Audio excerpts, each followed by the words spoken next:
Tumajang buhok ni mangkati manka te shawa klaijak Udaipuri Datuwa tila te shora amseni buhok khorosani mangkati manka te shawa thinani nok shantir bachar laugang amsayo shago kwbangma dukumanmani maribo manka thinani mung tukko bilas mok bosani mung midu mok padimong gumadi hangkor police super sabik de bhagste ni SDBU Nirman Das Ushi Babul Das Udaipur buri thani Ushi Alpona সরকারতে গুবরনাই মাথা থাকে সইকা থিরেনি বুসাজক গিরিনা mock Shaka বুমানি মাংকতি বাহিকে আসক হাকসানো সবাইকাতে বাহিকে আসক সাগর দুকুমারমানি মারিব ফাইগা কইছে যখন এবার আমি কই মারে থাপড় দিছি আমি কই ঘুমা ঘুমা ঘুমা এত করগা তারপরে এবার বাবুরে দাহাদাহি করে এবার দিদি ফোলারে ডাকতাছে এবার সবাইরে দাহে ঘুমানা রাত্রে কইতে কই জাগা টস একটা লইয়া গেছে টসটা দিয়ে আমারে এমডেম মাথা বেড়ে দিতে লাগছিল তারপরে এবার কিতা কছে আমি কই মা ঘুমা ঘুমা সকালে যামু না কইছি হ হ এবার তবু ঘুমানা আমনে আমনে কথা ক তো এবার কিতা কছে নাগরতলা থেকে আমরা 7টার সময় বাসে দছি সাবরুমে বাসে আপনার মারে ফান্না কবে থেকে ফাইনা রবিবারের থেকে হ্যাঁ রবিবার থেকে নাগরতলা থেকে উঠি একদম সাবরুমে বাসে কয়টার সময় উঠছেন? সকাল 7টার সময় রবিবারে হ্যাঁ রবিবারে সকাল 7টার সময় উঠছি উঠতেছিরা এবার ডাইরেক্ট সাবরুমে বাসে উঠছি শান্তিবাজার নামে গেছি আমি কই একটা হোটেল আছে এটাতে একদিন আমি খাইছি খাইয়া মানে ভালো লাগছে রান্নাবাড়ি স্বাদ আছে আমি কই মারা লইয়া এনে খামু খাইয়া ঘরে যাবো একবারে কাটা রানবো বদি একটা আবু আছে রানতে পারতো না তারপরে এবার কিতা করছে আমি নামে গেছি এবার কয়টার সময় নামছো? এ সময় বাজে 9:30 কই মা কই তাই তো উদয়পুর নামে গেছে গা কেরা কইছে কন্ডাক্টর? হ্যাঁ উদয়পুর নামে গেছে গা ও মা আমি কইছি আমি মারে হাতে দৌড়িয়া উঠাইছি বাসে তুই কেমনে ছাইরা দিছ হ্যাঁ আমার জিজ্ঞাসি নি আমি একবারে লেগে এমনি করছি কয় তানি বলে লুকাইবো লেগে নামে গেছে কিটা করব?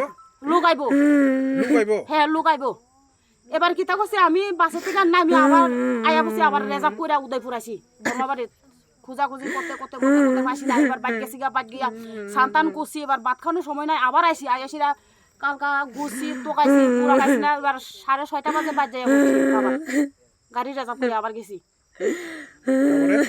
এরপর আর কোনো খবর নাই সকালে বাইরেছি 5টার দিকে ওর কিছু তাই নাকি আপনি কোনো মানসিক ভারসাম্যহীন ছিল? আচ্ছা এখানে কেমনে এলো?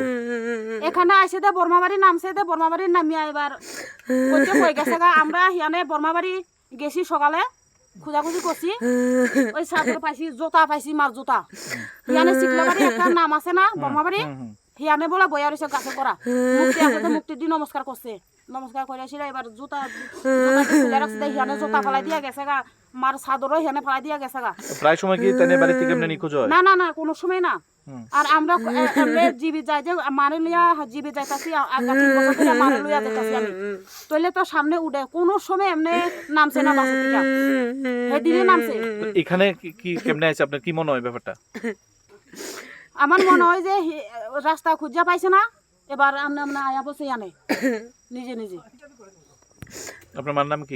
শোকবিলাস মক বাড়ি শান্তিবাজার লাউগাং। কত বছর ধরে মানসিক ভারসাম্যহীন যে কত বছর ধরে? না এটা কত বছর বলতে যে সময় বুকে হার্টের থেকে ফ্যাটে জল জমছিল মার হার্টের থেকে ফ্যাটে জল জমছে সে সময় থেকে ব্রেনটা ডিস্টার্ব হয়ে গেছে গা এটা প্রায় 2টা নাগাদ এদিকে অনেকে গরুটর নিয়ে যাইতেছে বা এরপরে আমরাও আইসি আসার পর দেখতেছি যে একজন মহিলা পিছন দিয়ে দেখতেছি আমরা যে মহিলা একজন শুয়ে রয়েছি লাস্ট মেম্বার থেকে আমরা প্রধান খবর দিছি লাস্ট পর্যন্ত পুলিশ ফোন করা হয়েছে তো আইসা সবাই দেখতেছে আর কি অবস্থা। কোন জায়গা এটা? এটা হইল গিয়ে তাতোয়াটিলা এলংসরা। এই মহিলা কি আগে কোনো সময় দেখা গেছে? না এটা এসটি আমাদের দেখা যায়নি কোনোদিন আর চিনিও না। আচ্ছা এই ঘটনাটা কি মনে হতে পারে আপনাদের স্থানীয় হিসেবে? এটা তো ফয়রা রয়েছে এখানে গিয়ে ফোন না তো এটা তো আইন আছে বা চিকিৎসার মাধ্যমে যদি কোনো কিছু ধরা হয় এটা আর কি আমরা তো আইডিয়া করে কোনো কিছু করতে পারতেছি না যেহেতু চিনি না কে বা কাহারা। উদ্ধার হয় ছড়ার জলে, কি বলবেন সেই বিষয়ে? আজকে দুপুর 2টা নাগাদ আমার কাছে খবর আসে চন্দ্রপুর এলংবাড়ি এলাকাতে একটি ছড়াতে একটি বডি ডিটেক্ট হয়েছে। তখন আমি এবং আমার সঙ্গে ওসি আরকেপুর, ওসি এনপিএস এবং এডিশনাল এসপি স্যার গুমতি আমরা এখানে মুভ করে আসি এবং আমাদের সঙ্গে ডিস্ট্রিক্ট ফরেন্সিক টিমও আসে। তারপর আমরা এসে এদিকে একটি বডি দেখতে পাই। তারপর আমরা জানতে পারি যে ফেসবুকে ওনার ফ্যামিলি মেম্বার্সরা মিসিং বলে একটা পোস্ট করেছিল তো এবং সঙ্গে কিছু কন্ট্যাক্ট ডিটেলস দিয়েছিল, তো আমরা কন্ট্যাক্ট ডিটেলসে ফোন করি এবং ওদের ফ্যামিলি মেম্বার্সকে এখানে ডাকাই। তারপর ওরা এসে বডিটাকে শনাক্ত করে এবং এই বডিটার নাম সুখবালা মগ বলে শনাক্ত করে। মৃতদেহ মহিলার বাড়ি কোথায়? ওনার বাড়ি হচ্ছে শান্তির বাজার। শান্তিবাজার থেকে এত দূরে কিভাবে আসলো, মানে কিছু ওনার, বেরিয়ে এসছে? মেয়েকে আমরা গিরিনা মগ ওনার মেয়ে, ওনাকে জিজ্ঞাসাবাদ করি, তখন উনি বলেন যে গত শনিবার ওরা আগরতলাতে জিবি হাসপাতালে ডাক্তার দেখানোর জন্য ওই মহিলাকে নিয়ে গিয়েছিল ওনার মেয়ে গিরিনা। তারপর ফেরার পথে উদয়পুরে ওই মহিলাটা নেমে যায় গাড়ি থেকে এবং উনি চলে যায় শান্তির বাজার। পরবর্তীকালে উনি জানতে পারে যে ওই মহিলা মানে ওনার মা ব্রহ্মাবাড়িতে নেমে যায় গাড়ি থেকে। মৃতদেহটি এখন কোথায় নিয়ে যাওয়া হবে মূলত? এখানে তেপানিয়া ডিস্ট্রিক্ট হাসপাতালে নিয়ে যাওয়া হবে ময়নাতদন্তের জন্য।